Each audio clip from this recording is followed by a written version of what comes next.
nggak sih? Niatnya cuma buka aplikasi buat cek saldo atau lihat notifikasi pembayaran. Beberapa menit kemudian malah check out barang yang sebelumnya nggak ada dalam daftar belanja. Yuk.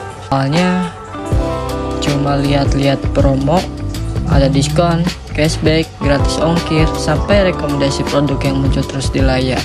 Lama-lama jadi tergoda dan akhirnya beli sesuatu yang sebenarnya nggak terlalu dibutuhkan. Fenomena seperti ini sering banget terjadi, terutama di kalangan generasi Z yang sudah terbiasa menggunakan teknologi digital dalam kehidupan sehari-hari.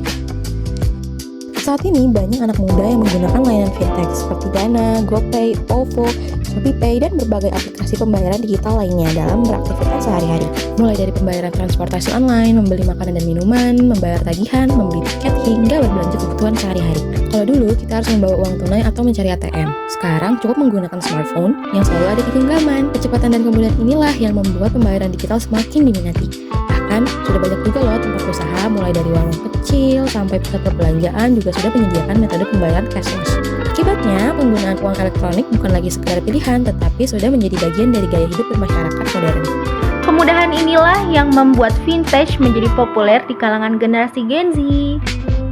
Selain praktis, berbagai promo dan cashback juga menjadi daya tarik tersendiri bagi para penggunanya. Strategi ini memang efektif mendorong transaksi digital, namun banyak orang yang akhirnya membeli sesuatu barang yang bukan sebenarnya dia inginkan, tetapi hanya karena tergoda oleh promo-promo yang ada. Karena itu, vintage tidak hanya mengubah cara pembayaran saja, namun tetapi juga dapat mengaruhi perilaku konsumsi masyarakatnya. Karena proses pembayaran sangat cepat dan mudah, seringkali kita tidak benar-benar merasakan bahwa uang sedang keluar. Berbeda dengan saat menggunakan uang tunai, ketika kita melihat langsung jumlah uang yang berkurang dari dompet. Akibatnya, banyak orang menjadi lebih impulsif dalam belanja dan kurang memperhatikan jumlah pengeluaran mereka. Jika kebiasaan ini terus berlangsung, bukan tidak mungkin seseorang mengalami kesulitan mengatur keuangan, kehabisan saldo sebelum akhir bulan, atau bahkan mulai bergantung pada layanan pinjaman digital yang tidak digunakan secara bijak. Oleh karena itu, kemudahan teknologi harus selalu diimbangi dengan kesadaran dan kontrol diri yang baik. Oleh karena itu, penggunaan vintage harus dibarengi dengan literasi keuangan yang baik. Literasi keuangan adalah kemampuan untuk memahami, mengelola, dan mengambil keputusan yang tepat terkait penggunaan uang. Langkah sederhana yang bisa dilakukan adalah membuat anggaran bulanan, menentukan prioritas kebutuhan, serta mencatat setiap pemasukan dan pengeluaran. Dengan mencatat transaksi secara rutin, kita bisa mengetahui kemana saja uang kita digunakan dan menghindari pengeluaran yang tidak perlu. Selain itu, penting juga untuk membedakan antara kebutuhan dan keinginan. Jangan mudah tergoda oleh promo jika barang tersebut sebenarnya tidak dibutuhkan.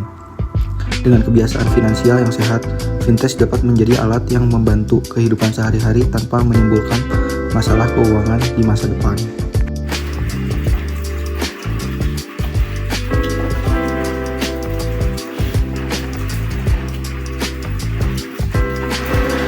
Teknologi ini membuat transaksi menjadi lebih cepat, mudah, aman, dan efisien. Kita tidak perlu lagi repot membawa banyak uang tunai atau mencari tempat untuk melakukan pembayaran. Namun, dalam kemudahan tersebut juga dapat membawa tantangan baru, yaitu bagaimana kita mampu mengendalikan perilaku konsumsi dan mengelola keuangan secara bertanggung jawab.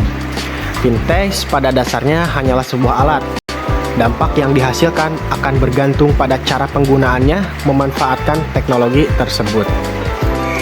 Jadi, bukan teknologinya yang menentukan apakah kita bisa menjadi lebih hemat atau boros, melainkan keputusan yang kita ambil setiap kali melakukan transaksi.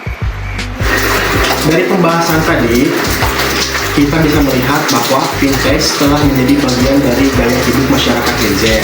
Nah, pada akhirnya, vintage juga dapat memberikan banyak sekali manfaat untuk kehidupan kita sehari-hari.